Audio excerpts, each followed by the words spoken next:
lot better. Let me make sure we're centered. Yeah, you know what, Mickey, they went away 5 minutes. See what I mean? Shadows went away.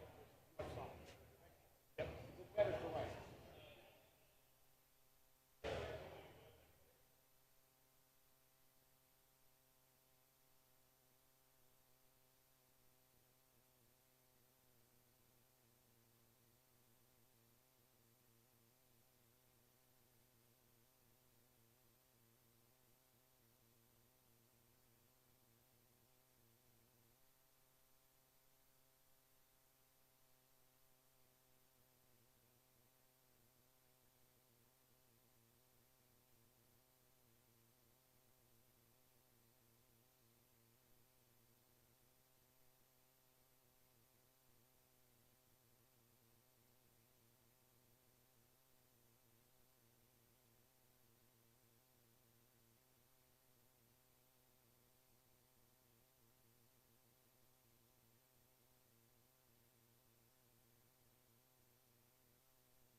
job they've done is fantastic, and this is what you need. And Ron worked beautifully with Christie and all of the people at Homeland Security and got it done in how many days? 8 days, a new facility was up and running, so.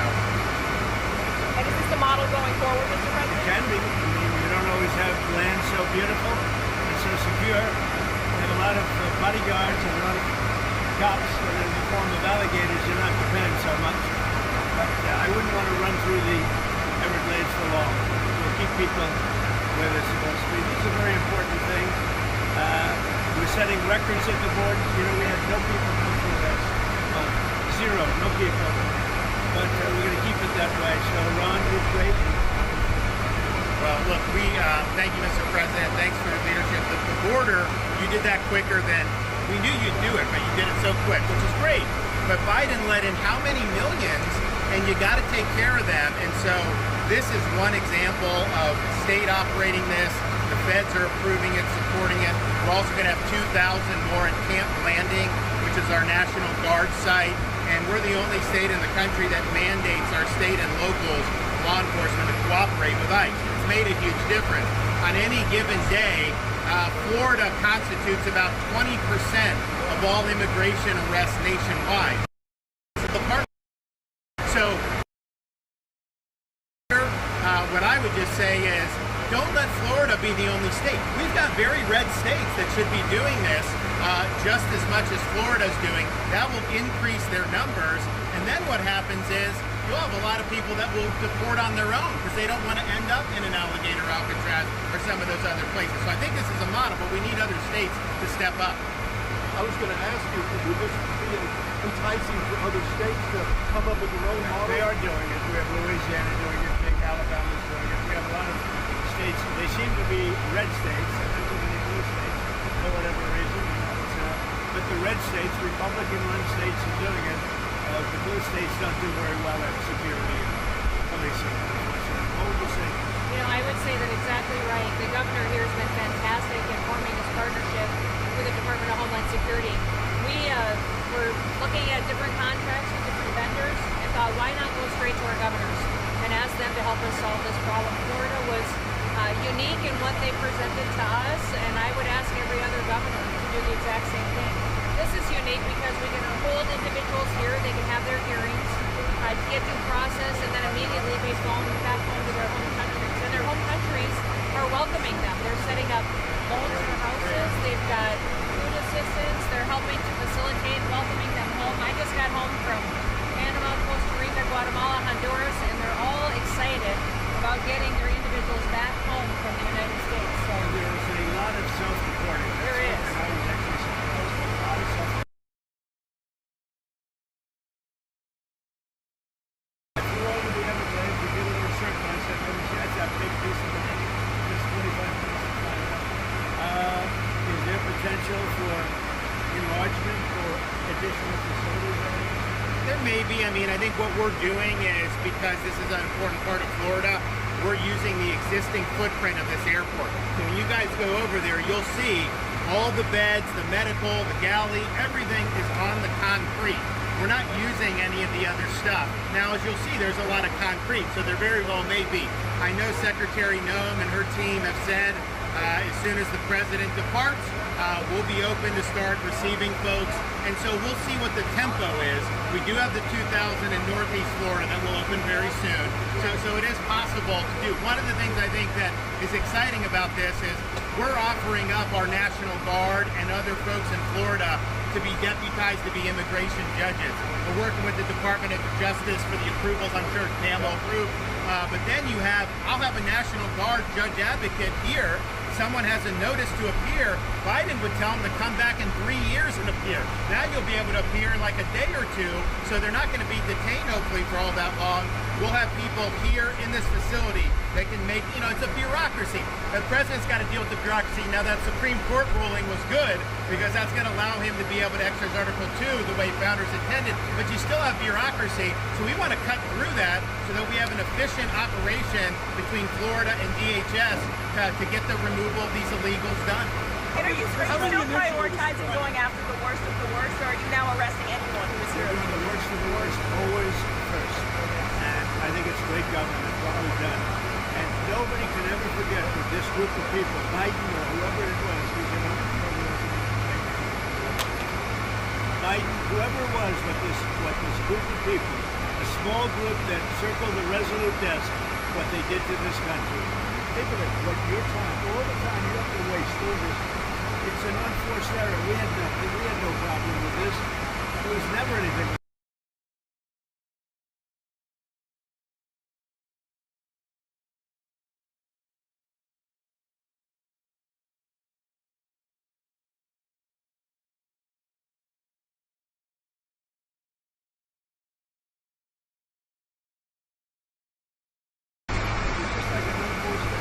Mr. President, in 2018, you suggested putting alligators in the Rio Grande to prevent crossings in Texas. Is this a dream come true for you, sir? I was thinking about that. I would say it was meant more as a joke, but the more I thought of it, and they were seriously, they were actually crocodiles. They were crocodiles from Africa. They are a step beyond. But no, that was really meant as a joke, but a lot of people liked it. A lot of people think we should do it. The Senate, it appears, is about to vote on I your hear we're doing beautiful well, bill. Ron. I hear we're doing well. Are you confident this can get I done don't by the know. 4th of July? What does confident mean when you're like, when you have one vote and you have 100 people going to vote? I think so. I think it's going to be the greatest bill ever passed, even for you, as an example. Tremendous amount of homeland security. Oh, tremendous amount. It's going to keep the border secure because, you know, we have it secure now. But we need to build more wall. I built almost 600 miles of wall. We need more wall. And all of that's covered in this bill. This bill is amazing for everybody. It's an amazing bill for Florida, too. Really great. You've heard the concerns about the Medicaid, though, Mr. No, President. we're not going to be playing with that. An estimated Only 11.8 million Americans could lose their The coverage. Are you Democrats have breaking it your wrong. promise? Waste, fraud, and abuse. In fact, if you look at what's gone on, we've gone way back. We take care of Medicaid, we take care of Medicare. They will blow Medicare and Medicaid because they have no idea what they're doing. Just like they don't have any idea what they did on the border, they have no idea. Medicaid is in big trouble with the Democrats. So you can promise anyone who loses their health care coverage that is because of waste, fraud, and abuse? Waste, fraud, only waste, fraud, and abuse, which is what everybody Mr. President, Russia has now 50,000 stations outside of Sudan. What would you do if Russia authorizes defenses? We'll see what happens. I'm watching it very closely. Prime Minister Netanyahu's visit next week. What are you hoping to get out of that? Do you think there'll be any Well, it's going to be a very quick celebration. Great hit. It was a obliteration. And now it turns out it wasn't. You know, they demean CNN mostly and the New York Times, fake New York Times. They demean these great soldiers. They went over there 17 hours flying, and they hit bullseye after bullseye after bullseye. It all blew up. Everybody saw it. Then they get back, and CNN said, "Oh, they did okay, but maybe it wasn't." I'll tell you, it was beyond obliteration. They can't. Nobody can even get down there. The tunnels are busted. Everything fell into the well. It was a total and complete obliteration, and we should celebrate these heroes. And what I'm doing is I'm bringing them on. We're bringing them to Florida or to the White House. I gave you a choice. Mr. President, there's going to be a new bill called Make American Elections Great Again, forcing the U.S. Census Bureau to redo the census to actually get an account of how many Americans, proof of citizenship, are in our area, in our country, redistricting some of the House districts. Your thoughts on that? Well, I'll speak for both of us. You didn't like this one. I know all about it. We want to bring our elections back. The election in 2020 was rigged. Millions and millions of votes. It had to do with COVID and other stuff. It really had to do with their crooked people. The Democrats are very good at cheating the election. And that's why I said too big for you. They tried this one too. But after about 9:02, they gave up. Too big to rig. Ron would love it. I would love it. Christie would love it. That's what they have to do. They have to bring it back. And we have to look, Ron, they include anybody that happens to be in your state. California would lose like 5 seats if they did a fair census. And even beyond that, the Biden census gypped Florida of at least one seat. We only got one seat in the last census. Are you trying to tell me that Florida only had one seat in that? We should have had at least two. Texas should have had another one. That could be the difference in the House of Representatives in the majority. So I would love for them to redo the census for 26. My legislature will redistrict those lines. We'll get it to where it's fair. But as it's right now, this country is not fairly apportioned. I've got so many more millions of people in Florida that have representation because of that flawed census. Mr. President, I think it's going to do very well. A lot of people, it's captivating. Everybody wants it. It's going to get in. It's going to pass. And we're going to be very happy. Elon Musk is ripping into this bill again. Are you concerned the Republicans are going to be swayed by Musk and his money? No, I don't think so. I think what's going to happen is Doge is going to look at Musk. And if Doge looks at Musk, we're going to say, "Oh, fortune." Thank you very much, everybody. I don't think you should be playing that game with me. Thank you, Mr. President. Thank you very much, everybody. Thank you for joining.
1, 2, 3, 4, 5.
It's the greatest tax cut in the history of our country, and if it doesn't pass, it's the biggest tax increase in the history of our country.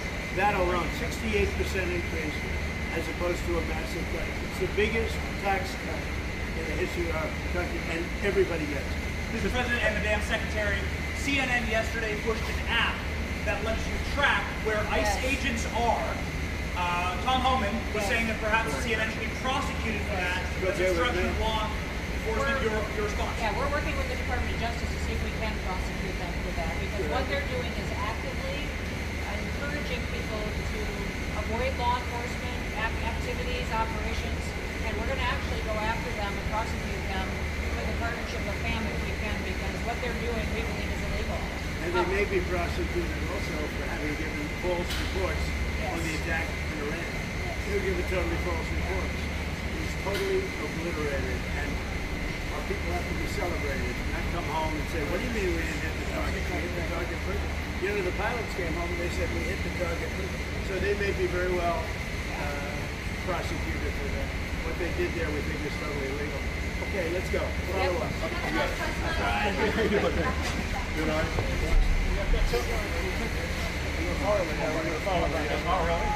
He works for who? He works for Real American Boy. Oh, okay, good. You think it's easy? You think I can take this? I just need to wham on that. I hear you, brother. Right here, if you don't mind. We're just gonna hold right here. Let's go. He's the one that said let's go.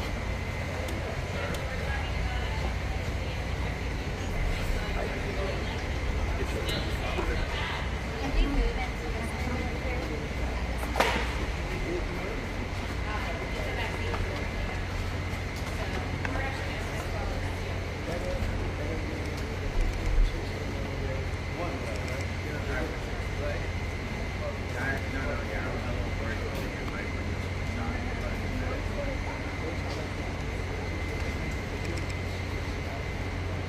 Now 1 in 32 versus 1 in 20,000. What does it? So it's one thing of it. 1 in 20,000 20 years ago. Now it's higher than 1 in 16 in California. 1 in 16. Not being that. There's something. I think probably good. Where's the scapegoat? Thank you for listening.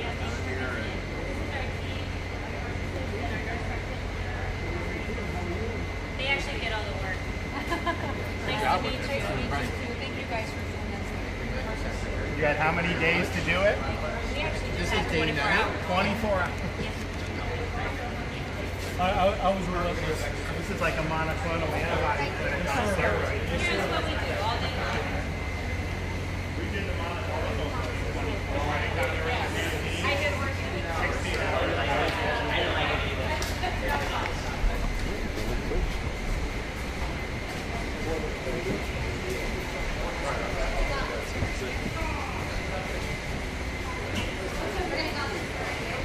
That's really good.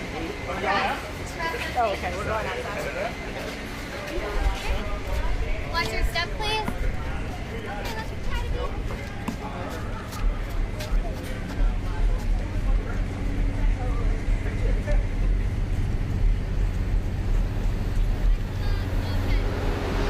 Right back to the designated area.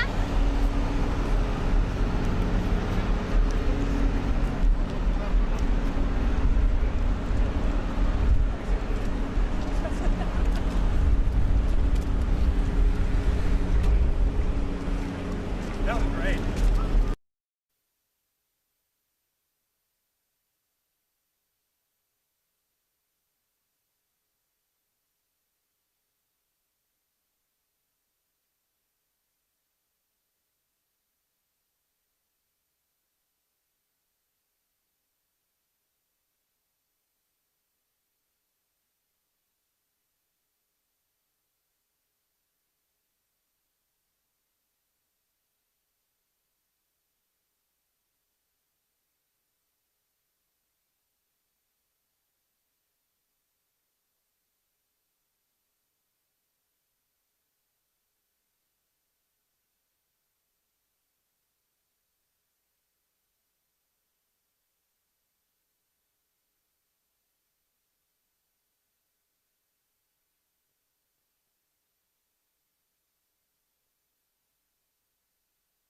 way. Okay. Thank you, press. Okay, press. Let's keep going. Come on, guys. Please run. Run and press.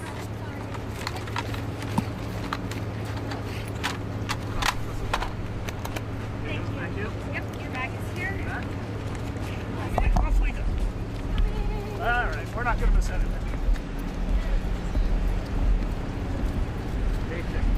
Right? Right, Mark? Hey. Hey. Hey, hey.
do is come here and learn something. Because they don't do this. They don't know. They wouldn't know where to begin, and if they did, it would cost them 100 times more. So I would say he should call the governor and Christie, and I'm sure you'd give him because his state is a disaster, and he doesn't do this. Well, they have the original Alcatraz, so you guys could approve him being able to set one of these up over there. I'm sure the secretary would be happy to do that and provide some. My sense is he's probably not going to bite on that. But I don't know that they'd be able to come in at cost because, they tried to do this high-speed rail. They spent like $150 billion, no tracks. We've got a privately funded rail in Florida from Miami to Orlando, cost the taxpayers $0, and it's very successful. So just a much different approach between states. Hey, Mr. President, when's the first person checking in this beautiful Alcatraz? It'll cost 100 times more than that. Now, he ought to come here and study this because he could learn a lot. When's the first person checking into the room, sir? Tomorrow? Hopefully tomorrow, within the next 24 hours. They have the doctors, they have all the professionals. There's going to be a security sweep because there have been civilians here, so they will sweep this multiple times to make sure there's nothing can be used as weapons or any contraband. And then once that's cleared, then they'll do. So it's really up to Secretary. I know has got people in the queue, and so they'll be ready to receive. I think our viewers at home should know that this is air-conditioned facility. Yes, so if any of the news claims they're keeping them out in the hot, humid South Florida, that is wrong. It's probably 62 degrees in here, or 72. Hey, Biden wanted me in here. Okay, he wanted me. It didn't work out that way, but he wanted me in here. Mr. President, what's your expectation what this will do for the speed and force of deportations? Well, a lot of things, and they're both telling me that these people come in here, they want to go home. And they want to go home, so we immediately send them home, where it's appropriate. Now, if somebody's a real killer, we don't send them anywhere. We put them in maximum security. Look, what we inherited from this guy, this incompetent man, and his administration, which wasn't incompetent, it was radical left, lunatic, communist, whatever you want to say. I know most of them. What we inherited should never, ever be forgotten. What they've made us do. This is all because of an open border policy where 25 million people flowed in. From all over the world, from prisons, from all over the world they flowed in. For no reason whatsoever. We had, when I left, we had a very powerful border. We had no problem. He opened it up. Day one, we just opened the border. People couldn't believe it. They were standing there. What are they doing? They said, go in. That's it. If you look at the first day tapes, they opened it up and they said, go in. And that's where all of this began. But this is an amazing thing that they've done here. But listen, people don't have to come here. If they self-deport and go home, they can come back legally. We will let them come back legally. And there is a lot of self-deportation. Yes. But if you wait and we bring you to this facility, you don't ever get to come back to America. You don't get the chance to come back and be an American again and work here. So. They weren't with us when the President and Secretary Kevin and we went through the intake. So right when you do the intake, they have the information about voluntary departure. They have the ability. Obviously, you guys are funding that because it's a lot cheaper to do it that way. So even if they get brought to the front doorstep here, they still have an opportunity to just go back voluntarily, and then this way they're How fast does that take from the minute that, let's say they get in here, they're like, hey, I want to stay here, I want to go back to... We can put them on a plane that day and take them home. We'll buy their plane ticket, go home, and then they get the chance to come back legally. If they wait and say we're not going to do that, they can come back legally after a period. Mr. President, you've talked recently about the idea of finding some way to get farm workforce and service sector workforce, and I think you've discussed somehow a program of people leaving on a sponsorship and coming right back. Can you give us a little more detail about that and why, in the view of some hardliners, it's not amnesty? We take care of our farmers and hotel workers and various other people. We're working on it right now, and Ron's going to be involved, and you're involved already. So we have a lot of cases where ICE will go into a farm, and these are guys working there for 10, 15 years, no problem. The farmers know them. We're going to put, it's called farmer responsibility or owner responsibility, but they're going to be largely responsible for these people. And they know these people. They've worked on the farms for 15 years, and all of a sudden so I have a great, Ron does, Christy does, we have a great feeling for the farmer and for others in the same position. And we're going to give them responsibility for people. And we're going to have a system of signing them up so they don't have to go. They can be here legally. They can pay taxes and everything else. They're not getting citizenship, but they get other things. And the farmers need them to do the work. Without those people, you're not going to be able to run your farm. Mr. President, you and the governor tangled pretty hard in the 2024 election. I didn't You stand here now. I didn't notice. Yeah, you stand here now as partners on this effort. How would you describe the relationship, and what future does I Governor would say it's DeSantis a have? 10. Excuse me? I think it's a 10. Maybe 9-9, because there might be a couple of little wounds. So maybe it's 9. I think we have a 10. Do you think his wife should run for governor? We get along great. Should Casey DeSantis run for governor? The thing about it is, I endorsed him immediately in January 2024. I raised one of his PACs millions and millions of dollars, and obviously we saved him a lot of money in Florida because Florida was a deep red state. He didn't even have to do a rally in Florida, whereas 2016 and 20, this was like ground zero, and so we've been really happy to do that, and then we've worked very well on this and other issues with Florida. You can call him at any time, and he wants to be helpful for governors. I mean, I can tell you that. We did Hurricane Helene last year. You didn't hear from the president at the time then, but with President Trump, we know immediately. You just make the phone call. Can we ask a Gaza follow-up question? I'm sorry, like another thing you inherited. How firm are you going to be with Netanyahu about ending the war in Gaza? Very firm. But he wants it to. I will tell you. He's coming here next week. He wants to end it too. We had a tremendous success with Iran. They won't have me. Somebody said, when are you going to sign? I said, sign? They are so bombed out. Did you see the report issued this morning? The place was decimated. It'll be years before anybody even gets down there. So that's not a priority, but we'll have a report and we'll have whatever we want. We'll get from whatever we want from Iran. And I think, and I hope they will have a good country. They have massive sanctions right now, biting sanctions. It's going to be very hard for them to do anything with those sanctions. And I look forward to maybe there'll be a time when we get along with them and they can rebuild their country. But is there a point where you tell Netanyahu, like, you've got to end this now, you got to strike a deal? Well, he wants to. I can tell you he wants to, and I think we'll have it. I think we'll have a deal next week. Thank you. That's what I think. Mr. President, do you intend to announce your pick for successor to Jay Powell earlier than say, or as early as say the summer or this fall? Will I do something about who it's going to be? Yes. I don't know. Hey, she'd be a good candidate. Might do. She'd be a good candidate. Anybody would be better than Jay Powell. No, he's causing us a fortune because he keeps the rate way up. I think it's stumped derangement syndrome personally, but we have a very strong country. We're the strongest country. Look, our country right now is at a level that we haven't seen for 40, 50 years. What we're doing now is nobody's seen anything like it. I told you, I was in the Middle East. The King of Saudi Arabia said to me very strongly, he said, you know what? A year ago you had a dead country. Now you have the hottest country in the world. We do. We have the hottest country in the world. Thank you very much. I was going to say Syria. And what about other We'll be seeing it over the next What about construction and other Also, those type of industries. Kilmar, Brego, Garcia, the first debate here.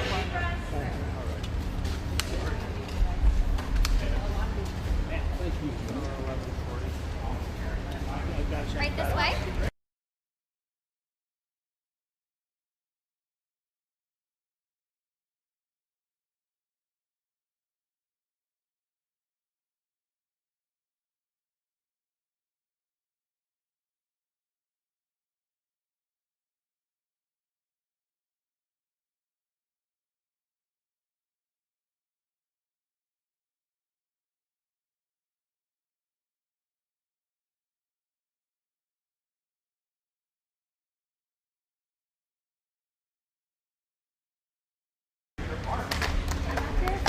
Yeah, I got the bag.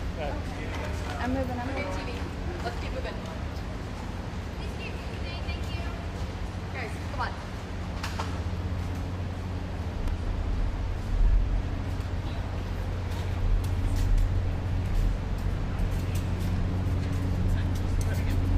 A shot and a half. I'll take a shot and a half.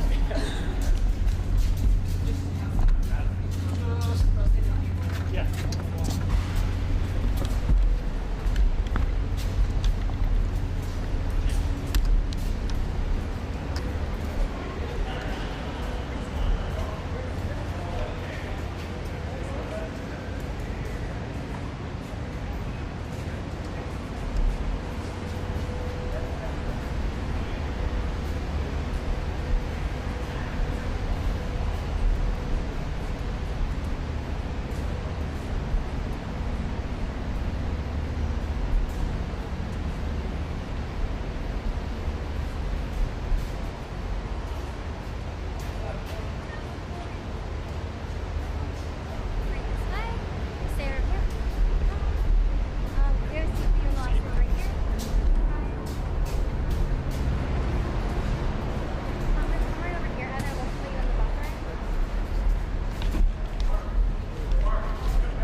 table's right here. Hey, look there. Where does that mean I am? I'm not I don't know. It doesn't stretch very far. Where's the cuts? It's gonna be right here, and I have a key. Is that gonna be?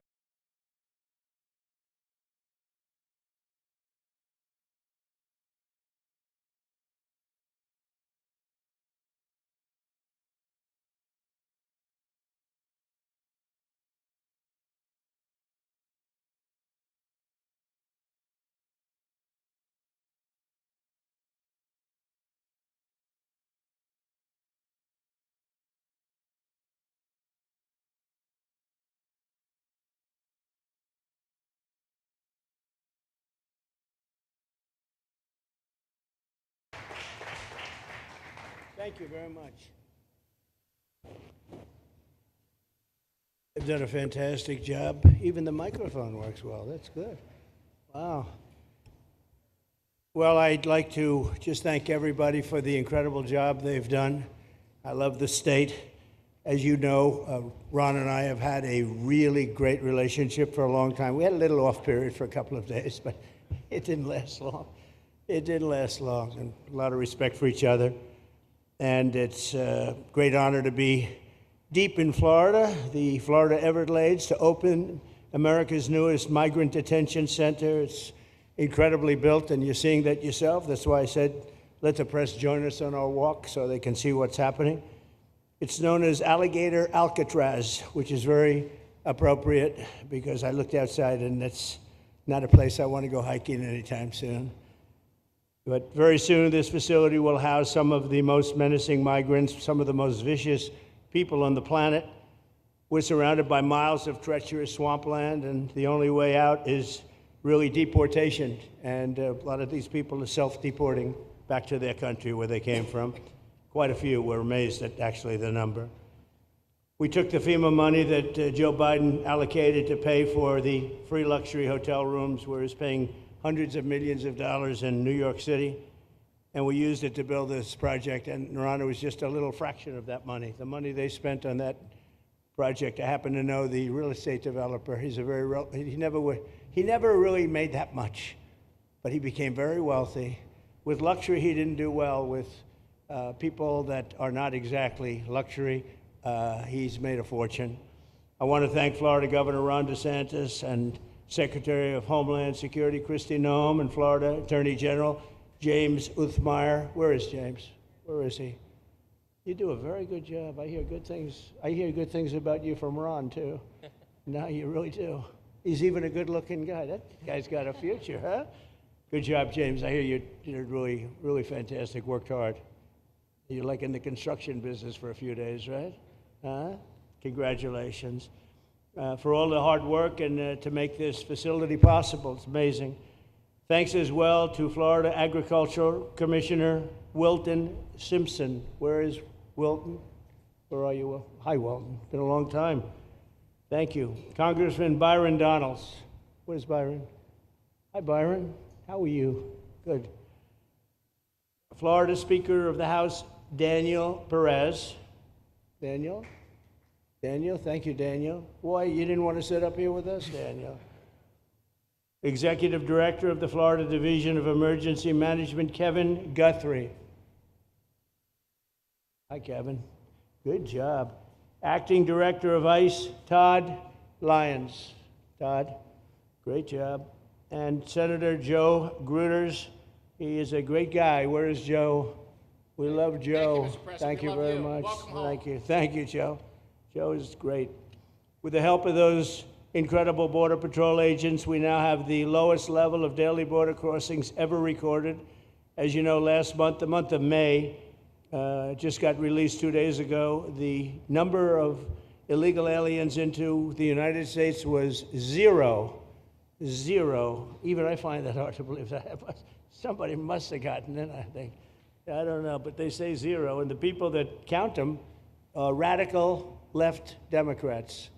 So when a radical left Democrat tells me it's zero, I believe him.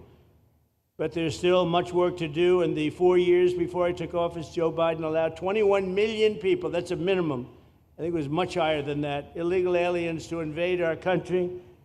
He invaded our country just like a military would invade. It's tougher because they don't wear uniforms. You don't know who they are. More than the populations of New York City, Los Angeles, Chicago, Houston, Phoenix, and Philadelphia combined. That's what came into our country from prisons, from mental institutions, from street gangs, drug dealers. It's disgusting. This enormous country-destroying invasion has swamped communities nationwide with massive crime, crippling costs, and burdens far beyond what any nation could withstand. No nation could withstand what we did, and we're in the process of doing it, but we have some great people doing it now, and you see them up here with me, but it's, I'd call it like an unforced era. It's sort of like men and women sports. It's sort of like transgender for everybody. How could they have done this to our country? And we're never going to forget it. Last year, 15% of all the hotel rooms in New York City were used to house illegal aliens at costs that they never got for luxury. They never got this much for luxury people coming in from the wealthiest places on earth. They made more money with the illegal immigrants, with many rooms costing more than $300 a night, 6 times the rent of a typical American family. In Denver, Colorado, the city was forced to cut $10 million from its police and fire department budget as part of a $90 million plan to house illegal aliens. And it's a population that's growing and destroying Denver and growing, and again, it's destroying Denver, and it's destroying many other cities too. Likewise, one of the city's largest hospital system is drowning in unpaid medical bills, unpaid in the billions, after their emergency rooms were flooded with tens of thousands of illegals, leading to the closure of critical services. And these are really critical services. They can't even keep them open for American patients. The American patients were treated worse than any illegal immigrant. In Los Angeles, 1 in every 4 students in the public school system is from a household headed by an illegal, and most of them don't speak English, so they're in a school system, and they don't have interpreters, they don't have anything, they don't speak English. What a mess, what a mess. Unforced error, all these people allowed to come in. The United States is now spending $78 billion a year on translation. Okay, think of that, $78 billion a year on translation, and smaller numbers on special education programs for non-English speakers in our public schools. So $78 billion, I think that's not a mistake. I would say $1 million maybe, hundreds of thousands of dollars, $78 billion, Joe, on translators and non-English speaking work. Federal government, the Justice Department, it's more than twice the cost of maintaining the United States Justice Department, what we're spending on translation and other things to help. In total, the average illegal alien costs American taxpayers an estimated $70,000. That's each, $70,000. I think that number is even low. If you care about balancing the budget, the single most impactful step we can take is to fully reverse the Biden migration invasion. One of the worst invasions we've ever had. We've never had an invasion like this. We've had invasions, but we've taken care of them. We've never had an invasion like this, and it's with us. And we have some very bad people out there looking to do big harm. That's why the One Big Beautiful Bill includes funding for 3,000 new Border Patrol officers and 10,000 new ICE agents. And I've gotten to know the Border Patrol and ICE very well. Unlike Kamala, she was the border czar, but she never saw the border. She never made one phone call. She was some border czar. She would have been some president. Probably would have been slightly better than Biden, though. I had to run against both of them, you know? The one guy, it's like a fighter. You knock out the one guy who's doing badly, then they put somebody else in, but fortunately she was a stiff also. Otherwise, I would have been very angry. I would have been extremely angry. The heroes of ICE will also help round up and remove members of the savage drug cartels which are coming back into our country. And we got them out. Now some of them came back in. We just got them out again, and that's going to be a vicious cycle. But these are foreign gangs. They're horrendous people, killers, that have infiltrated our territory, including 8 which we have designated as foreign terrorist organizations, which gives us a lot more power for speed and getting them out much easier. And we had a great court victory, as you know, on Friday that allows us to do what we have to do from the Supreme Court of the United States. In 5 months, my administration has already arrested over 2,700 members of the murderous Venezuelan gang known as Tren de Aragua, including a pack of these sadistic animals arrested last month with over 280 guns, and these are guns of the latest caliber. These are guns that were made over the last period of less than a year, getting brand new guns, the latest and the greatest. Every day, our brave law enforcement officers are hunting down and deporting migrant criminals who have committed heinous crimes, including more than 13,000 murders, 11,888 to be exact, but I'd probably say the 13,000 is right also. Think of it, 11,888, and more than half of them, they committed more than one murder. So, Ron, many of them are out of here already, but it's still it's a hell of a number to be confronted with. Just this year, ICE agents in Miami have apprehended illegals with arrests for murder, kidnapping, rape, child sexual abuse, and arson, people of the worst order. We're getting these monsters out of the United States, out of Florida, out of all the places that they're in. And on January 20th, I signed an executive order empowering governors and state police to be deputized to enforce federal immigration laws, and Ron's already taken advantage of it. It's a tremendous advantage for the states. Most of them are doing it. Actually, the blue states tend not to do it. Even a couple of them have, though. And I want to express my tremendous thanks to the state of Florida for embracing this opportunity and being a true partner. They've worked so well with the federal government. It's been just a beautiful, beautiful partnership. So, Ron, I'd like to thank you personally. You are my friend, and you'll always be my friend. And we may have some skirmishes even in the future.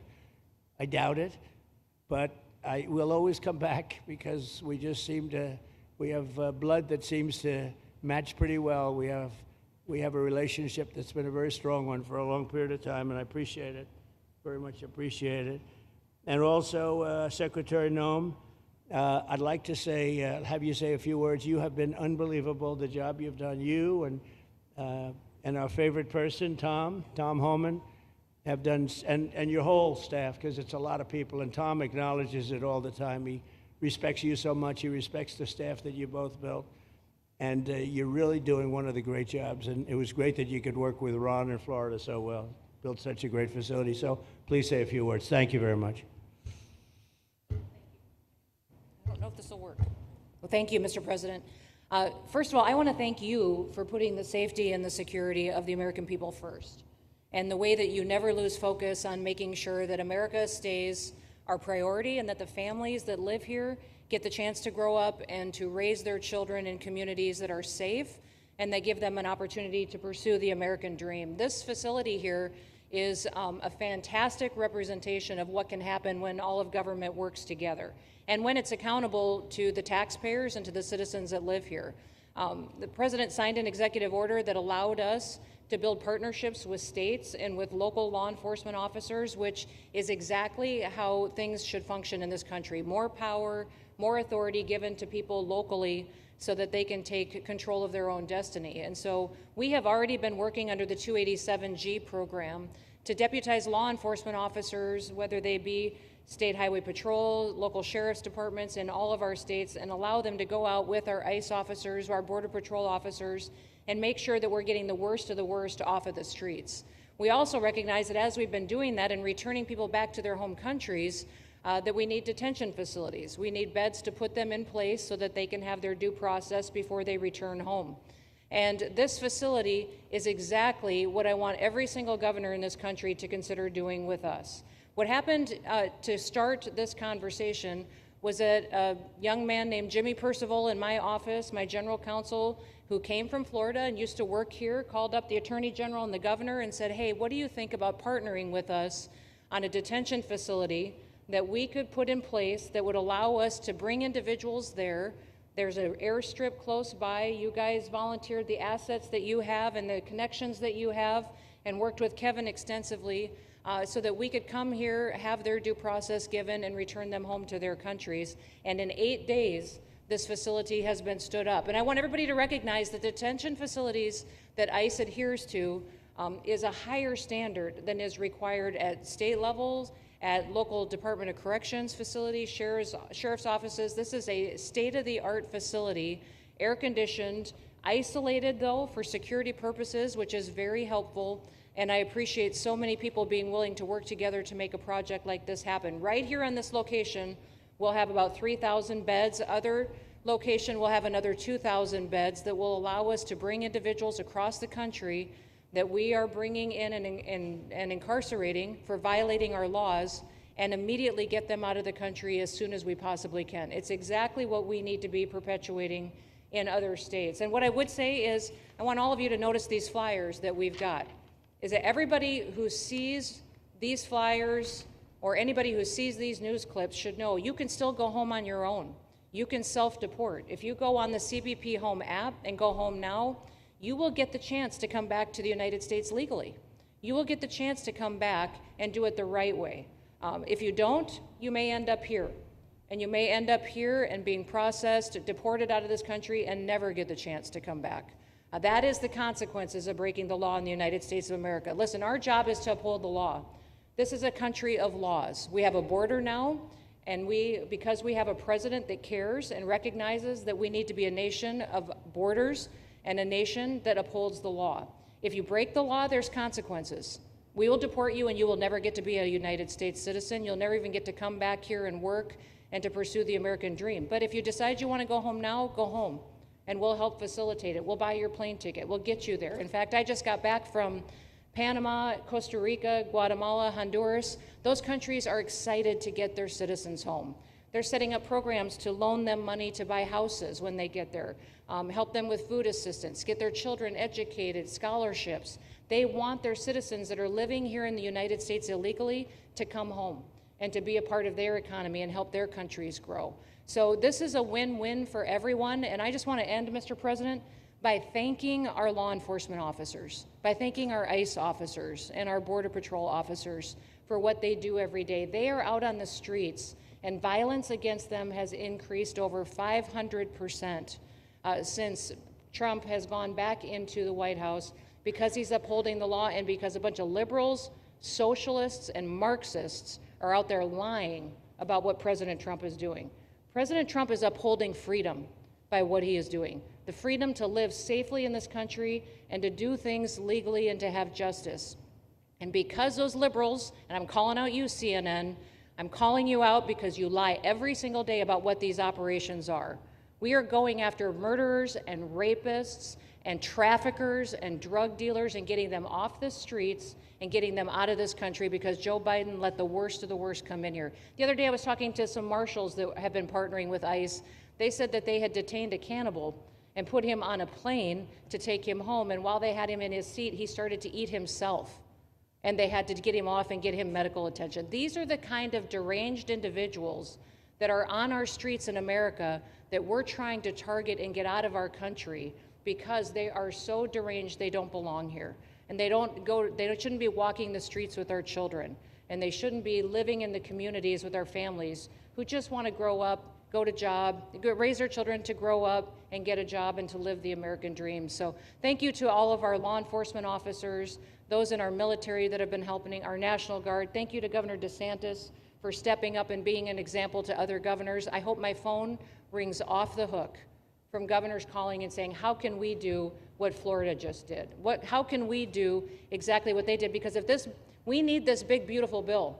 We absolutely have to have this big, beautiful bill that has the funding so that we can continue this operation and we can get those bad criminals off of our streets and have the officers to do it so that when they go out on an operation, somebody's got their back.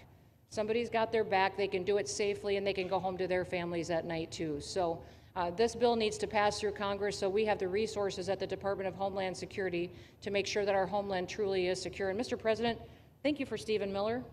I just want to thank you for him. This guy calls me night and day and tells me all of his wise advice and wisdom, but he's a rock star because he loves this country and he's passionate about making sure that nobody is prioritized over an American citizen. We love everybody. We do. We love everybody. Not everybody. But, well, A lot of people. but not we shouldn't be putting people illegally above citizens. We should be making sure that we do things right, and that's what America has always stood for, and we're an example to the rest of the world because we do it right. So, Mr. President, you surround yourself with great people, and I think that's because everybody wants to work for the greatest president that the United States has ever had, and that's President Donald J. Trump. Thank So thank you you, very sir. much, Christy. That's Thank so you for nice. your Thank you. Thank you very much. And I have to say that, you know, when Christie's name was put before me by Tom Homan, by the way, because I wanted him for the border, and somehow I thought that was going to be good in that sort. But he didn't want the upper job, and I said, "Who do you recommend?" Christy Noem. I said, "Oh, are you kidding? She's great, but she's such a fine, elegant person." He said, "Sir, she's tough as hell." I said, "Are you sure? You are tough as hell, I tell you, and you do it in a very nice way, but you are, if you ever saw her ride a horse, she rides a horse like she should be in the rodeo. She's like an unbelievable horse person, and you've done a fantastic job, and Steve Miller would even agree to that. And he likes nobody, by the way. I don't think he likes anybody. And another one we like is Ron. And Ron, would you say a few words, please? Sure. Well, thank you, Mr. President. Welcome back to Florida. And I think this is the first time you've been back since the events of a couple weeks. So just let me say, as somebody that was serving on active duty in Iraq back in the day, we witnessed the number of our troops that were killed or wounded by the Iranians.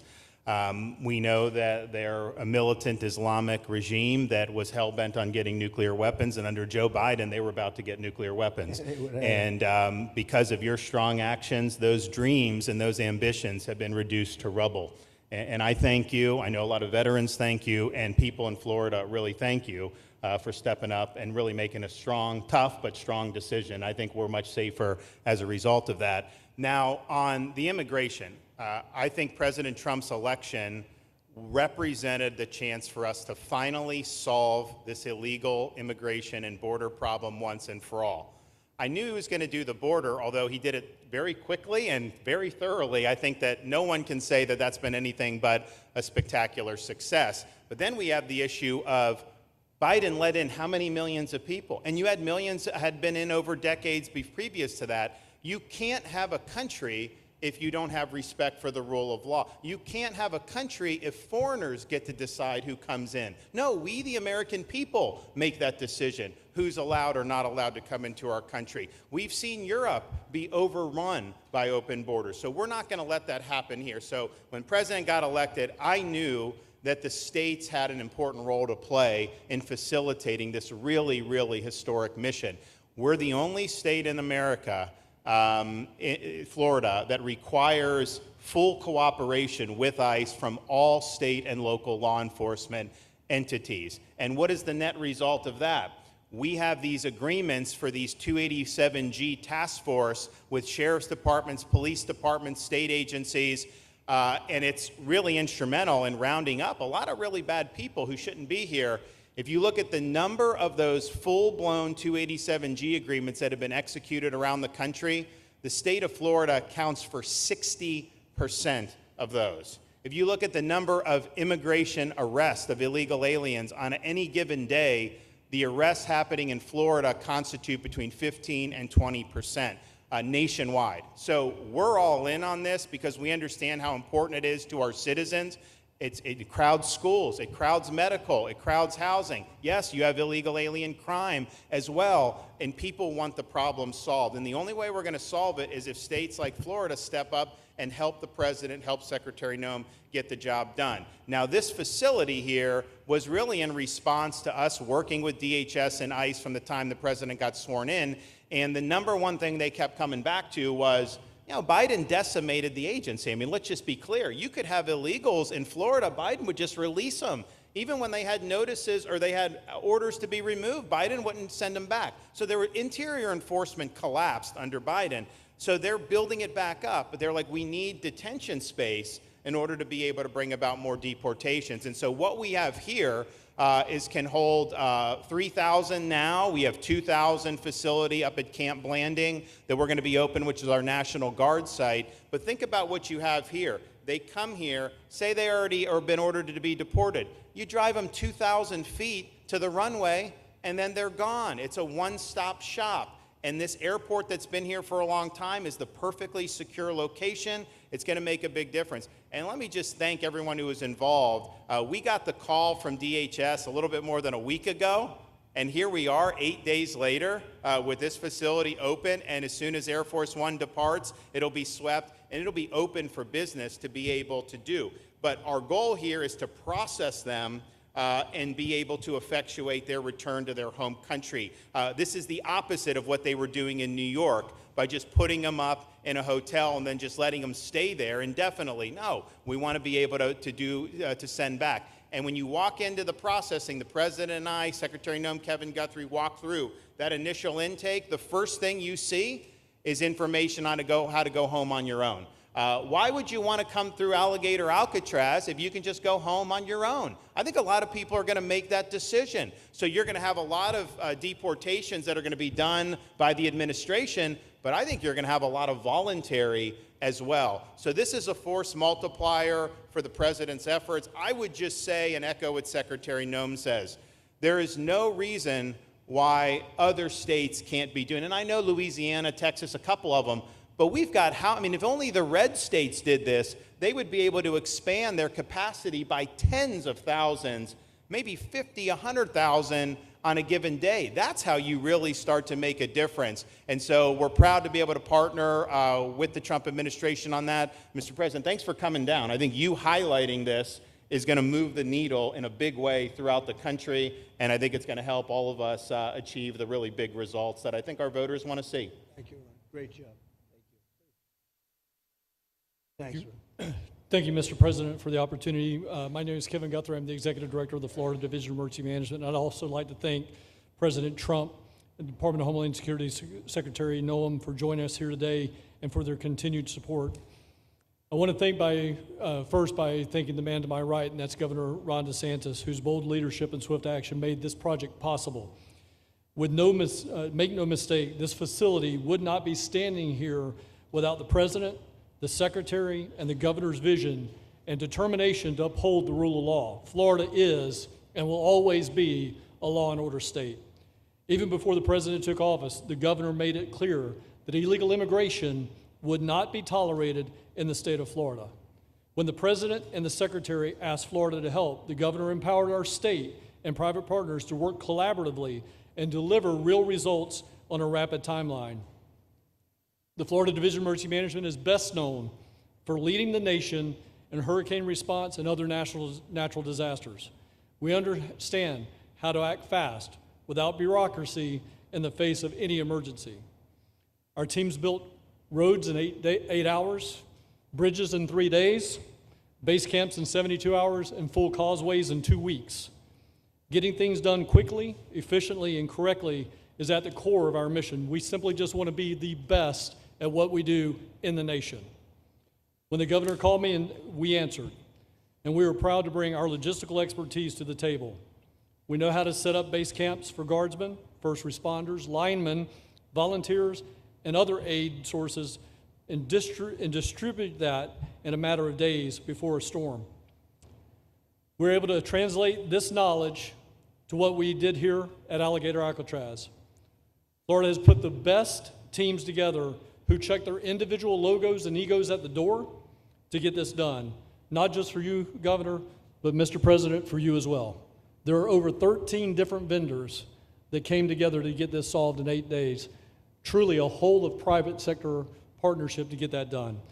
Behind you on these boards, in only 8 days, we have built a fully compliant detention facility with a detainee capacity of up to 3,000 people, with room for additional capacity if you asked us to do so. The detention facility includes over 158,000 square feet of housing and is a fully aluminum frame structure rated for winds of 110 miles an hour or a high-end Category 2 for those people that don't think that we're taking that into consideration. This is Florida, by the way. Power supply is fully redundant with backup generators in place. We've put a staff village here on site with a capacity of 1,000. Our services are hot meal 3 times a day, 24/7 medical facility, pharmacy, air conditioning, access to indoor and outdoor rec yards, legal and clergy support services, laundry. Our security element is over 200 security cameras throughout the facility, more than 28,000 feet of barbed wire, 400 plus security personnel to include 200 men and women, soldiers and airmen underneath Major General John Haas's command as the Adjutant General of Florida. And it's all surrounded, as you pointed out, Mr. President, by 10 miles of beautiful Florida Everglades. Contingencies, as with all state correctional facilities, we have a hurricane plan. We will not wait for a Cat 2. We will follow our normal evacuation procedures as we do for any other facility statewide in our great state of Florida. We have on-site fire and EMS resources so that we do not we don't burden the locals with any type of response. All in all, sir, this has been a perfect state logistics exercise for this hurricane season. Everything we did here in the last 8 days, God forbid, if we have a hurricane, we're going to do it again. This was a dress rehearsal for us, and we are ready, willing, and able to support you, sir, the governor, secretary, and everything that you need us to do. Just a week ago, it was a taxiway and a runway, and now is a fully functioning facility. We are happy to support you, Mr. President, Governor, Secretary. Fantastic, Joe. Thank you.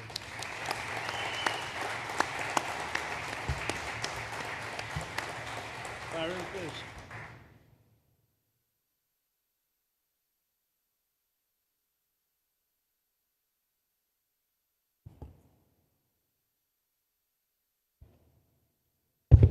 There we go.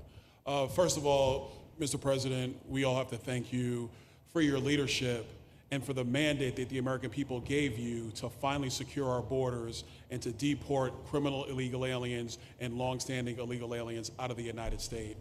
That is a mandate given to you by the American people. I know Secretary Noem, Stephen Miller, Governor DeSantis, myself, on behalf of the other members of Congress in the Senate, and of course here in Florida, we are behind you 100% in that mission. To the governor, I really appreciate you and commend you for your leadership on this, taking swift, decisive action to building this facility. One of the things that has occurred because of the work you did earlier this year with the legislature is that our sheriffs are out there every single day. They are arresting these criminal aliens in our streets, and they're seeing some backlog in their jails. So this facility primarily goes to address some of that backlog and then to help us fulfill the mission that the president has led us to. So Governor, thank you for your leadership and thank you for your decisive action on this. It really does mean a lot to all the people of Florida, of course the people of the 19th Congressional District.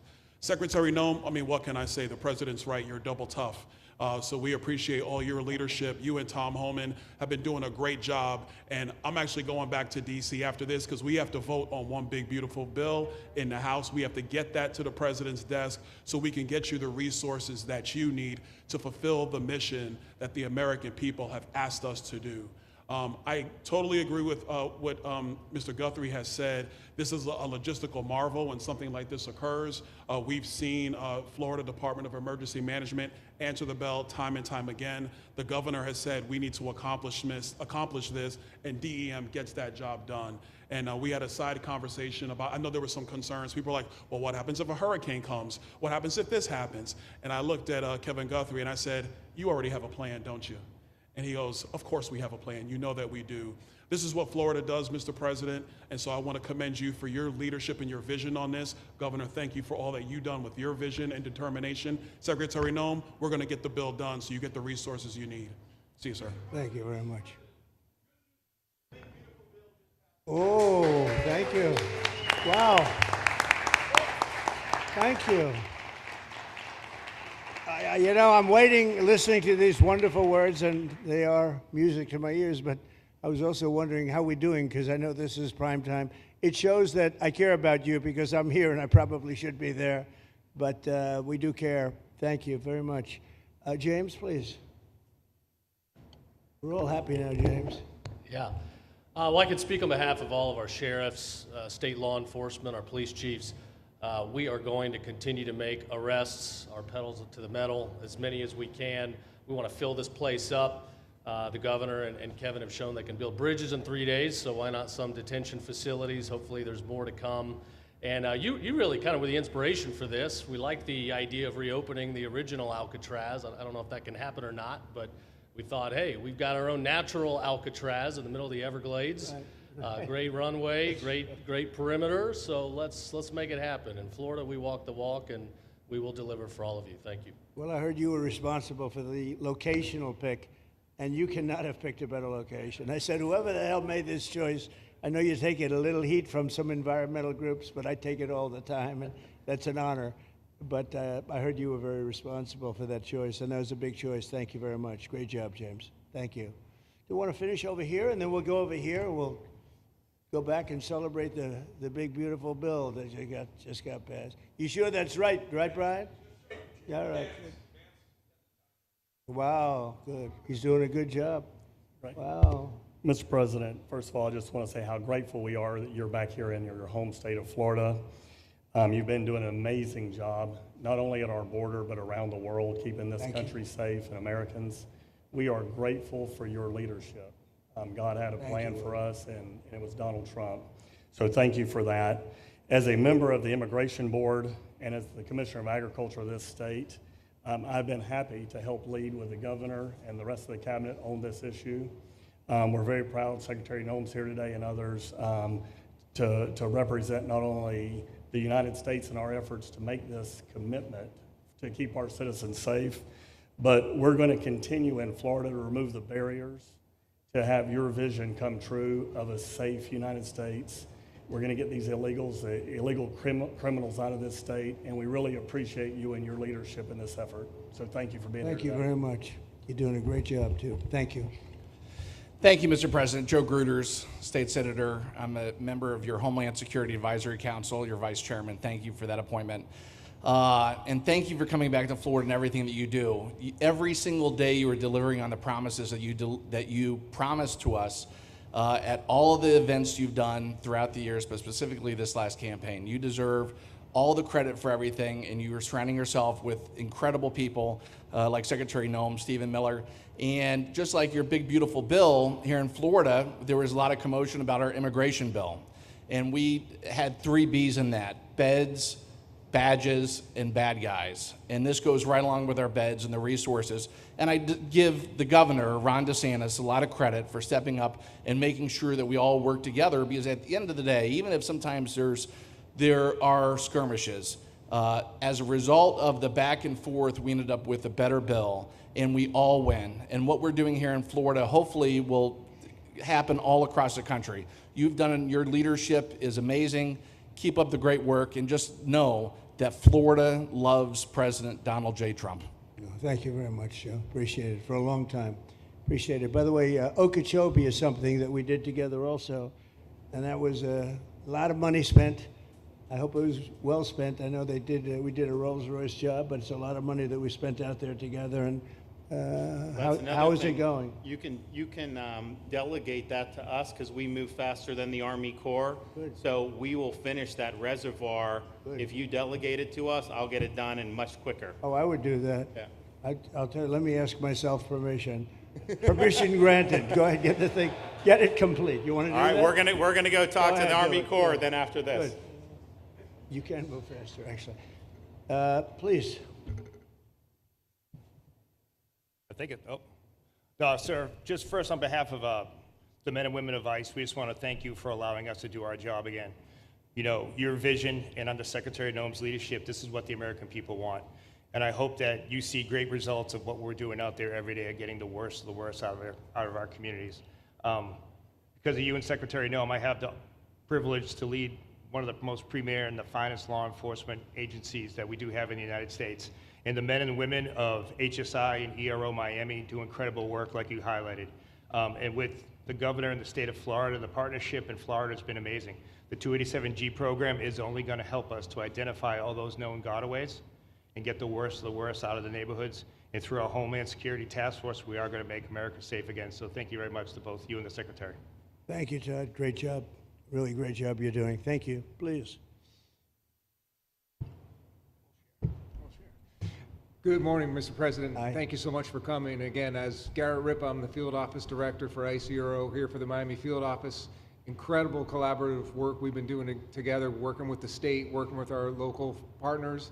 And again, just the 287G is going to open up that aperture and allow us to get those bad hombres off the street and get them Right. into this facility. And we're looking forward to it. And again, just appreciate all your support. Thank you. Always thank you. You've always been so great. Thank you very much. Please. Good afternoon, Mr. President. On behalf of Air Marine Operations, my name is Andres Blanco. I'm the Executive Director for Southeast Region. AMO continues to execute and support your executive orders.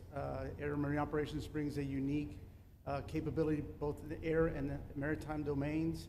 And in partnership with our Border Patrol, OFO officers, and ERO, we continue to conduct effective operations both interior, along the border, and along the maritime approaches. Thank you very much. Good job. Good afternoon, Mr. President. Jose Figueroa. I am the acting special agent in charge for Homeland Security Investigations here in South Florida, and our office covers from Key West to Fort Pierce. Tremendous collaboration here with the state and our federal partners. HSI is conducting criminal investigations into TDA, MS-13s that are involved in human smuggling, sex trafficking of minors, and we will continue that effort with your support. Governor DeSantis, thank you very much for this facility. Looking forward to continue the great work. Thank you. Thank you very much. Steve, would you like to say something? Our star. Thank you, Mr. President. I just want to say on a personal note, getting to watch what you've done over the last 5 months to deliver on a 50-year hope and dream of the American people to secure the border. When President Trump came into office on January 20th, the United States had endured the largest wave of illegal immigration in human history. Not just American history, human history. And within just a few days, President Trump, through his strength, leadership, diplomacy, and vision, achieved the most secure border anyone in the world has ever seen. When we recently went overseas to the NATO summit, I had senior staff in foreign governments come up to me and ask me how he achieved the Trump miracle on his border and could that be replicated in their countries. For individuals who don't work in this space, to have 0 successful illegal entries in an entire month should be an impossible achievement. There's a 2,000-mile border with one of the poorest countries in the world, and you have open travel from 150 countries into Central America and South America. There are 2 billion people in the world that would economically benefit from illegally coming to the United States. And through the deployment of the military, through the deployment of novel legal and diplomatic tools, through the building of physical infrastructure, through the empowering of ICE and Border Patrol and the entire federal law enforcement apparatus, President Trump achieved absolute border security. And now, once this legislation is passed, he will be able to make that with those resources permanent. Watching what you've done, sir, has been one of the honors of a lifetime. I'm proud to be able to play any role in it. And what President Trump is going to achieve next with the resources in this bill will make America safer, stronger, freer, more sovereign, and more prosperous than it has ever been before. Thank you, sir. Thank you, Steve. Oh. Thank you. And the bill is going to be great for Ron. It's going to be great for Florida too. A lot of set-asides for Florida. Some of the things that you wanted to do. And so, it's great news to hear that it was approved. Do you want to take a few questions, Ron? We'll take a few questions from these. Yeah, please go ahead. Yeah. Thank you, Mr. President. Given the likelihood of the One Big Beautiful Bill passing, and we look forward to the success of this facility here, how many more facilities like this do you feel that the country needs in order to enact your agenda of mass deportations? Well, I think we'd like to see them in many states, really, many states. This one, I know Ron's doing a second one, at least a second one, and probably a couple of more. And you know, at some point they might morph into a system where you're going to keep it for a long time. You know, it's not that far away from jails that take years to build, and money is spent and wasted. And you know, like the railway that they have in California that costs like 40 times more than it was supposed to cost. The same things happens with prisons. You look at this in a short period of time. Ron, James, and some of the people that really worked on it along with our people, they did this in less than a week. And you look at it, it's incredible. The incredible thing is picking the site, because the site was one of the most natural sites. It might be as good as the real Alcatraz site. You know, it could be. Well, that's a spooky one too, isn't it? That's a tough site. But So I really, I think it could last as long as they want to have it. I mean, you may morph this into, you know, your prison system, frankly, which I know you always need, unfortunately. I'd like to say, you know, a little controversial, but I couldn't care less. We have a lot of bad criminals that came into this country, and they came in stupidly. It was an unforced error.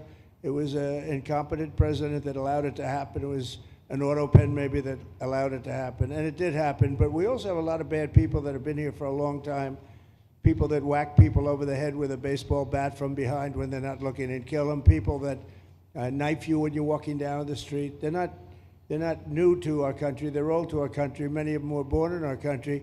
I think we ought to get them the hell out of here, too. You want to know the truth. So maybe that'll be the next job that we'll work on together. But I think getting them out, you know, we forget about them. We had some bad accidents in New York, and they're not accidents.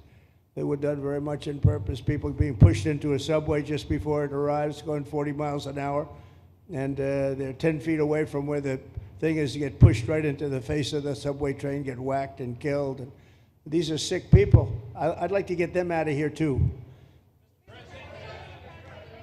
Yeah, please, go ahead. White shirt, glasses. Julio Rosas, Blaze Media, sir. A couple months ago, I ran into former DHS Secretary Mayorkas, and I asked him a couple questions about his disastrous handling of the border. He didn't like my questions. But the number one question that I heard from people in responding to my video was, why hasn't he been arrested yet? You know, obviously, you guys are cleaning up the mess that was made deliberately for the past 4 years, and so people want accountability. It's great to see that the border is secured, and it's great to see the state level cooperation. But I guess I would ask you, why hasn't he been held accountable, or anybody really? Well, you know, pardons were given out by to many people, and they shouldn't have been given out. Like the Unselect Committee of Political Thugs was given a pardon because they destroyed all of the information from 2 years of hearings, and they should be arrested, but they were given pardons. Was he given a pardon, Mayorkas?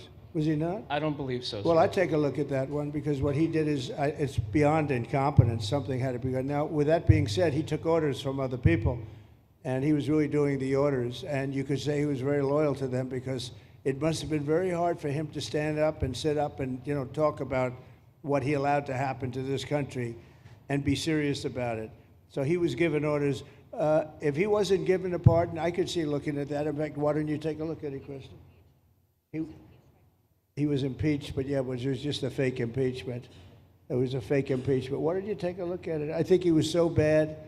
They were all so bad. Look, it was the worst president in the history of our country. We've had some bad ones, but he was the worst president. But somebody told Mayorkas to do that, and he followed orders, but that doesn't necessarily hold him harmless. So take a look at it. It's a very good question, actually. Thank you. Yeah, please. Go ahead. Mr. President, you and the Secretary have both said that many people have self-deported since you came back into office. Yeah. How many is many, and has the rate gone up? How do you see the tempo of that moving forward going on?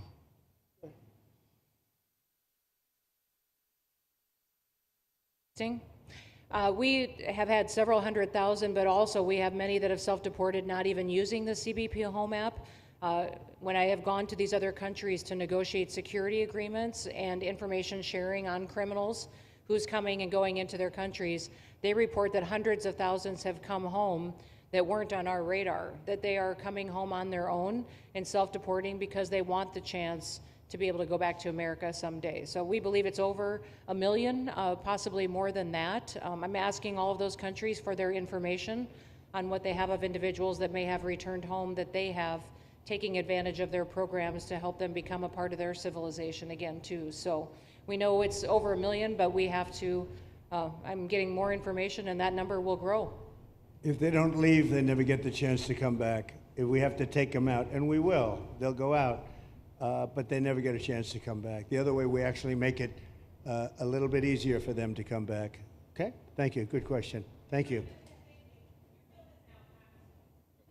The bill is now passed in the Senate, but we are already hearing from some Republicans in the House who say they cannot get on board with the changes that were made to the bill in the Senate. What is your message to those holdouts?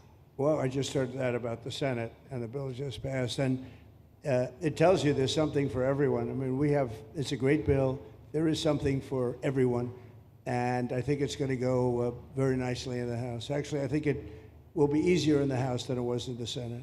And just to be clear, on the Medicaid cuts, you've promised not to cut Medicaid, said this is all just targeting waste, fraud, and abuse. Are you saying that the estimated 11.8 million people who could lose their health coverage, that is all waste, fraud, and abuse? No, I'm not saying that. I'm saying it's going to be a very much smaller number than that, and that number will be waste, fraud, and abuse. And if you look, they took a much more liberal stance on the Medicaid situation than they could have. They had a tough stance and a weak stance. They took not a very strong stance on that to start off, and it's waste, fraud, and abuse, and everybody wants that covered. What number is that? What analysis are you seeing? I'm not seeing a number, but I know it's much less than the number you gave, and we really were very, very cognizant of three things. Social Security, we're going to take care of it beautifully.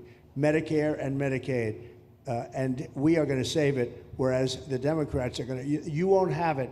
They will destroy Medicare and Medicaid, and they have to because their numbers don't work.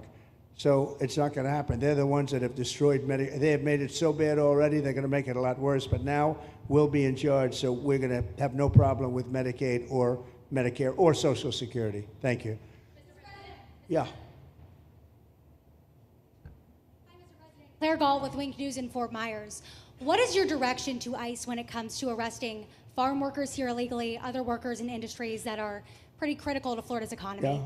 Well, we're very much cognizant of that, and as you know, I won the farmers by 92%, and I'm not going to be abandoning my farmers. We were strong on the borders, but we're also strong for the farmers and for others in the hotel industry, et cetera. You know, we have similar situations, and Christy and I, and we'll be working with Ron and a lot of the states.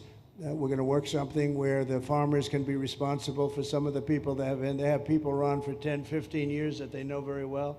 We're going to put them responsible and we're going to issue a form of a card or document, and the farmer's going to be responsible for these people. They're not going to have citizenship, but they'll be working, they'll be paying taxes. We need to get our farmers the people they need, otherwise our farmers aren't going to be able to do their land. You know, it was tried once before, many, many years ago, where there was a very strong guy, and he got everybody out, and every farm almost in the country, but every farm in California, every farm in Iowa, almost all the farms went bankrupt.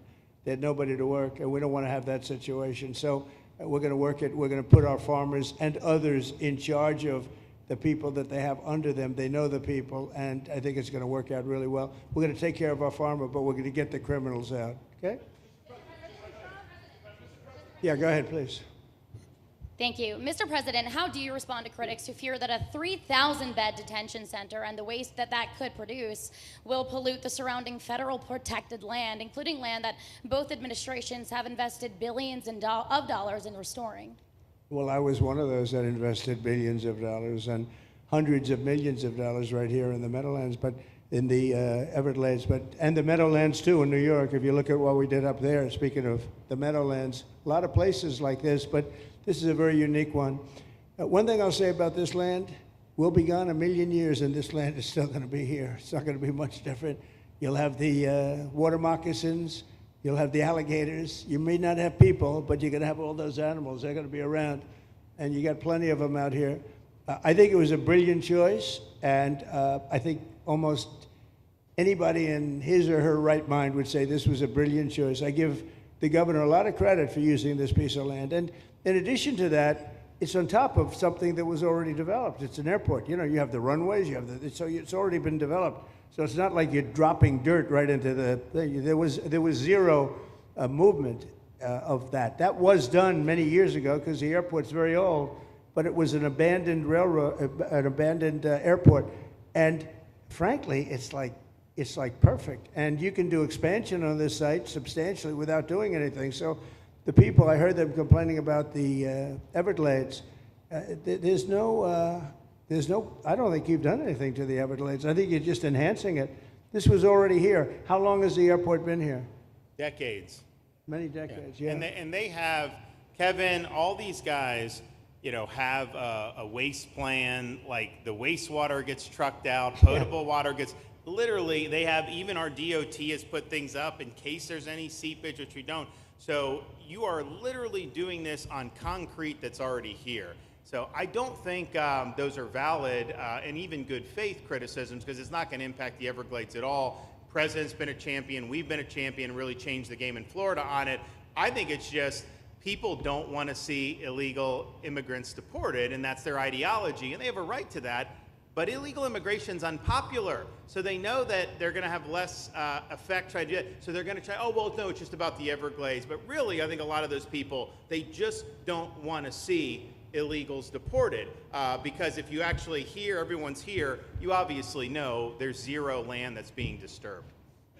Well, you know, when we talk about popularity, though, I will say I ran on the issue of illegals, and we have to get them out. And I won 82% on that issue. So I think that they may not like certain aspects of it, but ultimately they do not want them in their country. And if this is a part of a use, but I think from an environmental standpoint, it's incredible. In fact, when we landed that very big, heavy plane today, they came out and checked it fairly. You know, I think they want the president to be able to land on a piece of concrete that's not going to go 6 feet underground. And they checked it. They came back and they said, this thing is really solid. So it's been there a long time. It's going to be here a long time, and it was a great choice of a site. Thank you. Yes, please. Brian, go ahead. Yes, sir. The people of Syria were recently seen on the streets waving American flags, chanting Trump, Trump, Trump.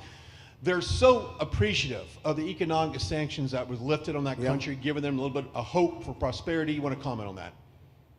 Well, they're great people, and the man that is leading them has a reputation. You know, he was the head of some pretty tough organizations, and a lot of people criticized me for that. I said, well, what are we going to do, take him out of a day school, a country day school? It's going to be, by nature, I would think, Ron, they'll be pretty tough, and he is pretty tough, but I think I met him, spent a lot of time with him, good guy. I took off the sanctions because if I didn't do that, they wouldn't have had a chance. And Syria has a chance. You know, the people are great. They work hard. They're very smart. It used to be a place of professionals, accountants and lawyers and doctors and high academic credentials in that part of the world. And I think it's going to work out great. I took off the sanctions, and they were very appreciative. They were shocked, but they were very appreciative. We're giving them a chance at survival. With the sanctions, it couldn't have worked. Thank you. Mr. President, your beloved New York City. Your beloved New York City may well be led by a communist soon, Zorhan Mandami, who in his nomination speech said he will defy ICE and will not allow ICE to arrest criminal aliens in New York City. Your message to communist Zorhan Mandami. Well, then we'll have to arrest him. Look, we don't need a communist in this country, but if we have one, I'm going to be watching over him very carefully on behalf of the nation. We send him money. We send him all the things that he needs to run a government. And by the way, they get about 3 times what you get, Ron. If you look at the per capita, Florida gets 1/3 of what New York gets in terms of the numbers. Why don't you give us those numbers? Yeah, well, because that's what we should send him. Yeah, well, like sometimes people say Florida gets more because they count Social Security recipients, but that's not money to the state. Those are seniors that live here. If they moved to North Carolina, you could count it there. So it has no interaction with the state government. They get more on the city and state governments than we get. Right, substantially.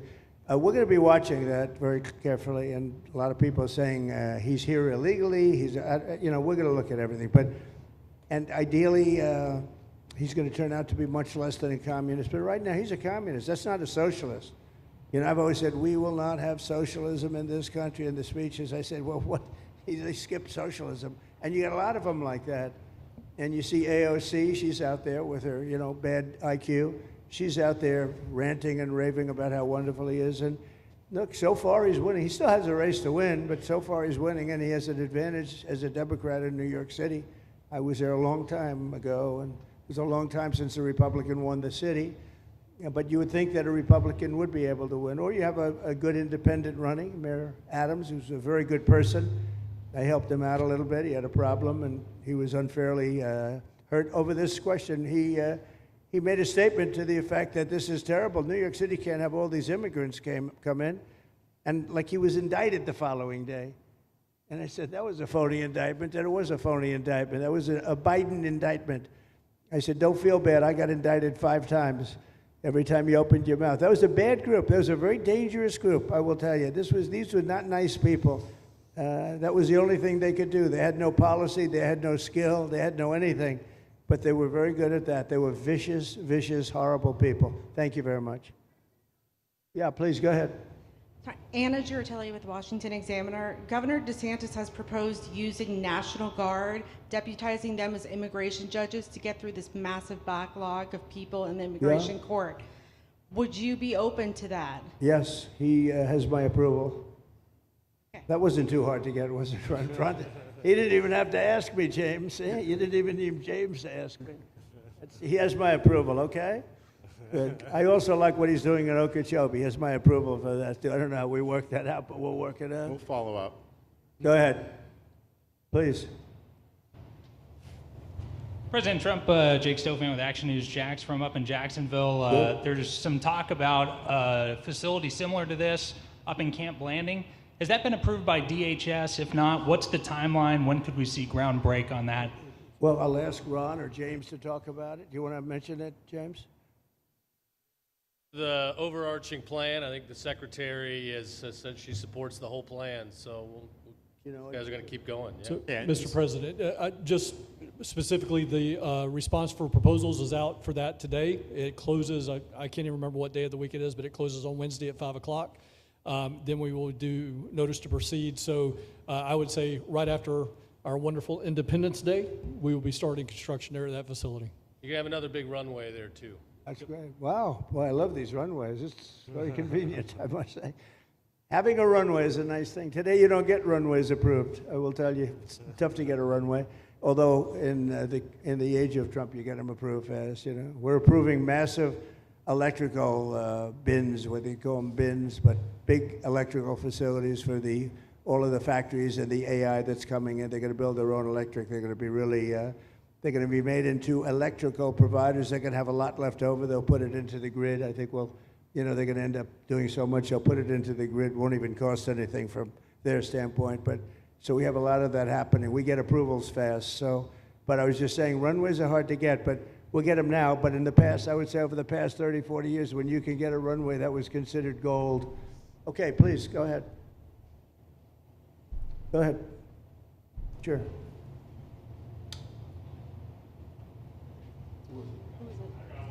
Okay, go ahead.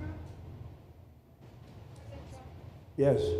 President Trump, Laverne McGee, News 6 Orlando.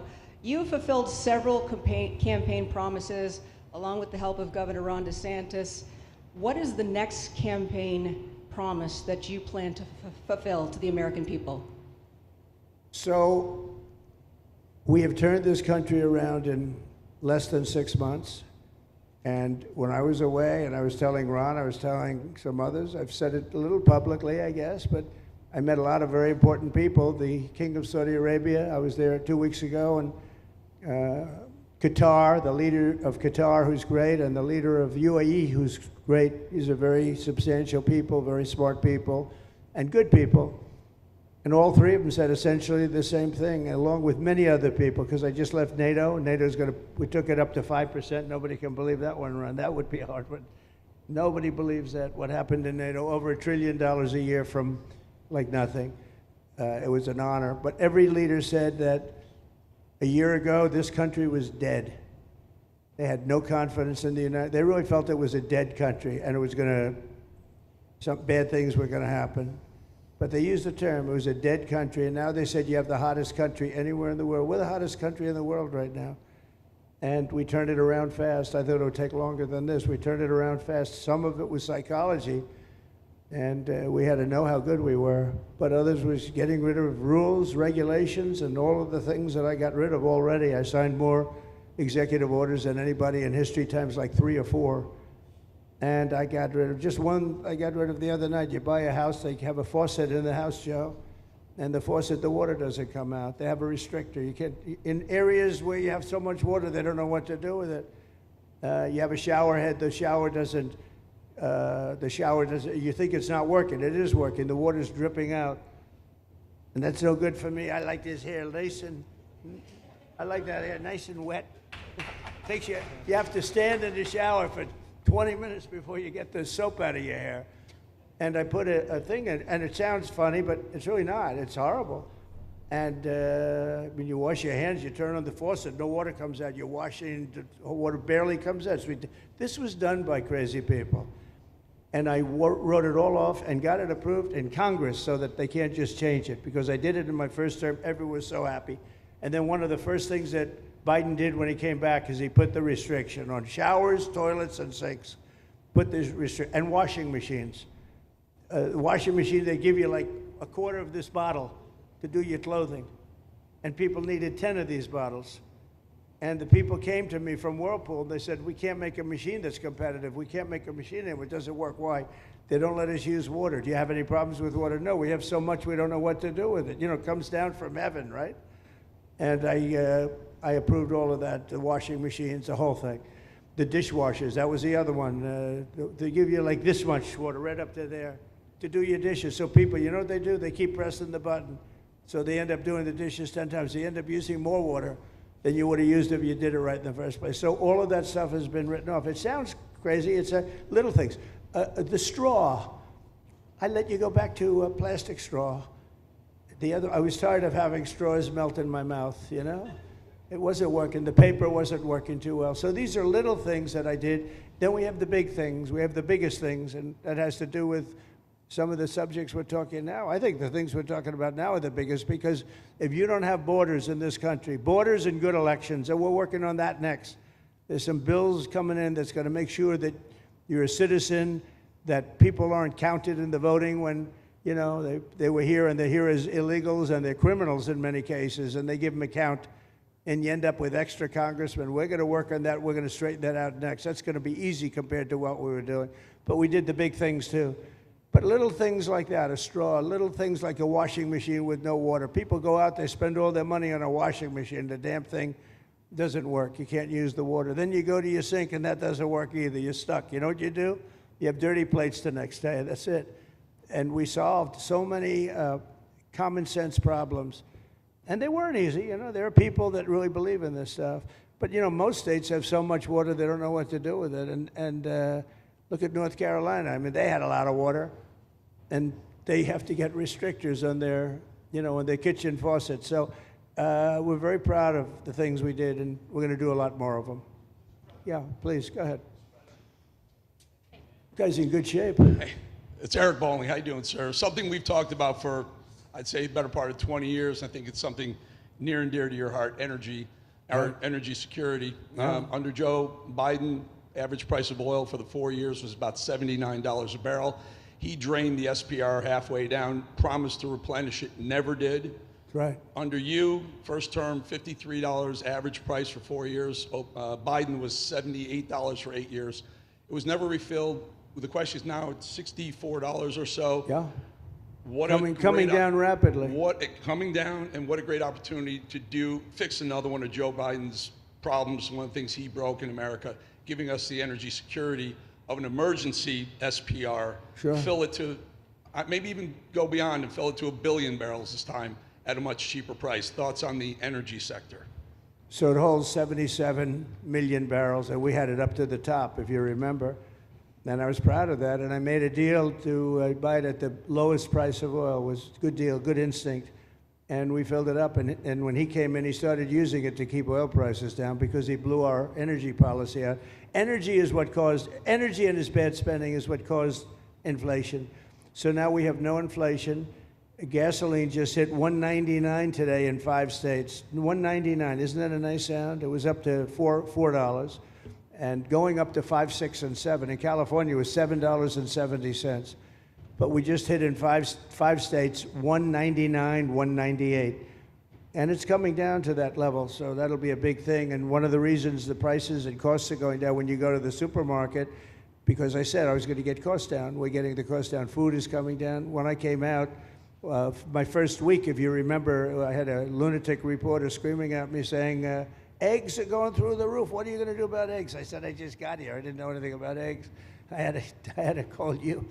I said, look, I just got here. Tell me the problem. Well, they're doubled in price, and they're going to be 5 or 6 times higher. They were right, actually. I said, let me work on it. And now we have eggs down to the same numbers it was when I first came in. You know, we lowered the cost of groceries. A simple word like that, groceries, it was like almost a strange word. I hadn't heard the word in so long, but what could be more beautiful than the word grocery? And We have the prices way down. We have the energy way down. Energy brought the groceries down, if you want to know the truth. And, you know, so we think we're going to get it lower, and we're going to fill up the it's called the Strategic National Reserves. I had it topped out, and this guy would use them every time before the election. He'd use them whenever they had an election. It was artificial. But believe it or not, as big as that are hundreds of millions of barrels of oil, all filled up at low prices. But it was really meant for wars, and it wasn't meant for keeping your prices down during a holiday so that somebody could get elected. But they used it, and they didn't bring it. The only mistake you made, they didn't bring it a little down. They brought it right down to the bottom. The thing is practically empty. They never filled it up. They never spent 10 cents in filling it up. And we'll do that. When the market is right, we'll fill it up. I want to fill it up when the market's right. Thank you. How about one more question? Okay, please, in the back. Dana Marie McNichol, Fox News Channel. Mr. President, is there an expected time frame that detainees will spend here, days, weeks, months? And does that have anything to do with the immigration judges you just spoke about being trained and staffed here? When you say, what was the first part of your question? Is there a specific time frame you expect the detainees to spend here, days, weeks, months? In Florida? Yes, here at Alligator Alcatraz. I'm going to spend a lot. Look, this is my home state. I love it. I love your government. I love all the people around. These are all friends of mine. They know them very well. I mean, I'm not surprised that they do so well. They're great people. Ron has been a friend of mine for a long time. I feel very comfortable in the state. I'll spend a lot of time here. I want to, you know, for 4 years, I've got to be in Washington, and I'm okay with it because I love the White House. I even fix up the little Oval Office. I make it, it's like a diamond. It's beautiful. It's so beautiful. It wasn't maintained properly, I will tell you that. But even when it wasn't, it was still the Oval Office, so it meant a lot. But I'll spend as much time as I can here. You know, my vacation is generally here because it's convenient. I live in Palm Beach. It's my home. And I have a very nice little place, nice little cottage to stay at, right? But we have a lot of fun, and I'm a big contributor to Florida, you know, pay a lot of tax. And a lot of people move from New York, and I don't know what New York is going to do. A lot of people moved to Florida from New York, and it was for a lot of reasons, but one of them was taxes. The taxes are so high in New York, they're leaving. I don't know what New York's going to do about that, because some of the biggest, wealthiest people and some of the people that pay the most taxes of any people anywhere in the world, for that matter, they're moving to Florida and other places. So we're going to have to help some of these states out, I think. But thank you very much. I'll be here as much as I can. Very nice question. With that, I'd like to just end by saying I want to thank Ron and James and all of the people that have done such a great job, all of your staff. Really fantastic work. And it really started with site selection. You can do a great job, but if you have the wrong site in real estate, you have the wrong site, you're dead. And this was a great site selection, despite what you may read in the environmental press. Good job. And this was an honor for Christy and myself and Steve and all of our people to be here. And I also appreciate the media. They've treated us very fairly. Over the last few weeks, I've been treated very nicely. And it's so unusual. I'm not used to it, but we've gotten great accolades. Brian, I want to thank you for calling out, because I was waiting here, because I knew the vote was taking place and I'm answering questions, right? So I want to thank you very much and say hello to our friend. And I will see a lot of you. Thank you very much. We're going to make America great again. Thank you very much.